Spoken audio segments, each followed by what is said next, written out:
Le travail. On y pense souvent de deux manières complètement opposées. Pour certains, c'est ce qui donne un sens à leur vie. Pour d'autres, c'est une forme d'esclavage moderne. Alors le travail, est-ce que ça nous libère ou est-ce que ça nous enchaîne? C'est justement ce grand paradoxe qu'on va essayer de démêler ensemble aujourd'hui. Et ça nous amène directement à la question centrale. Est-ce que le travail fait la valeur d'une personne?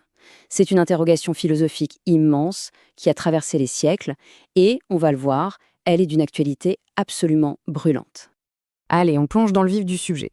Et pour ça, on va commencer par la vision peut-être la plus sombre, la plus critique du travail moderne, celle du fameux Karl Marx.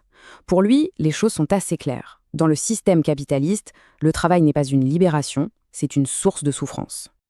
Alors, pour bien comprendre la pensée de Marx, il y a un mot, un concept absolument central qu'il faut maîtriser. C'est l'aliénation.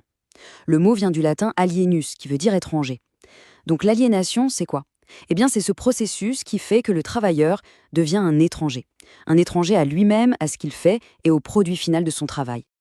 Et cette citation, tirée des manuscrits de 1844, elle est terrible parce qu'elle résume parfaitement ce drame. Marx met le doigt sur un paradoxe absolument tragique. Plus l'ouvrier crée de la richesse, plus il s'appauvrit lui-même. En gros, il devient lui-même une marchandise et une marchandise qui perd de sa valeur à mesure que la production, elle, augmente. Et ce qui est vraiment intéressant, c'est que Marx va décomposer cette aliénation en 4 dimensions. D'abord, le travailleur est dépossédé du produit de son travail. Il fabrique un objet qui ne lui appartient pas. Ensuite, il est aliéné de l'acte de travailler lui-même, qui devient une simple contrainte. Troisièmement, il est coupé de sa propre nature, de sa capacité à créer librement. Et enfin, tout ça l'isole et le coupe des autres. Bon, d'accord, c'est une vision assez sombre. Mais est-ce que c'est la seule possible? Est-ce que le travail, c'est forcément ça? Allez, on va maintenant prendre le contre-pied total et regarder une perspective radicalement différente. Une vision où le travail, au contraire, est ce qui nous construit, ce qui nous donne de la valeur. Et là, le contraste est saisissant. C'est vraiment le jour et la nuit. Là où Marx parle de dépossession, le philosophe John Locke, lui, parle d'appropriation. Là où Marx voit une perte de soi, Locke, lui, voit la construction de l'estime de soi. En fait, pour Locke, le travail, ça n'enlève rien à l'être humain, bien au contraire. L'idée centrale de Locke, c'est que notre travail nous appartient en propre. Quand on prend quelque chose dans la nature et qu'on y ajoute notre effort, notre labeur, eh bien cette chose devient légitimement la nôtre. C'est donc le travail lui-même qui est à l'origine du droit de propriété. C'est une idée fondatrice. Donc, pour résumer la pensée de Locke, on voit bien que le travail, c'est tout le contraire de l'aliénation.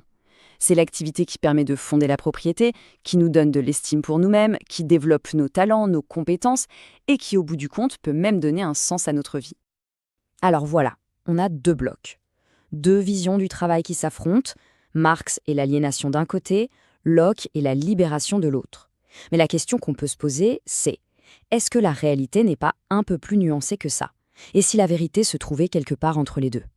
Et c'est là qu'intervient une figure absolument fascinante, la philosophe Simone Weil. Son parcours est incroyable parce qu'elle ne s'est pas contentée d'écrire sur le travail depuis son bureau. Non, en 1934, cette brillante prof de philo décide de tout plaquer pour aller travailler en usine. Elle voulait vivre la condition ouvrière pour de vrai, la comprendre de l'intérieur. Et ce qu'elle va vivre là-bas va complètement changer sa perspective. Elle en arrive à la conclusion que le vrai problème, ce n'est pas tant la quantité de travail.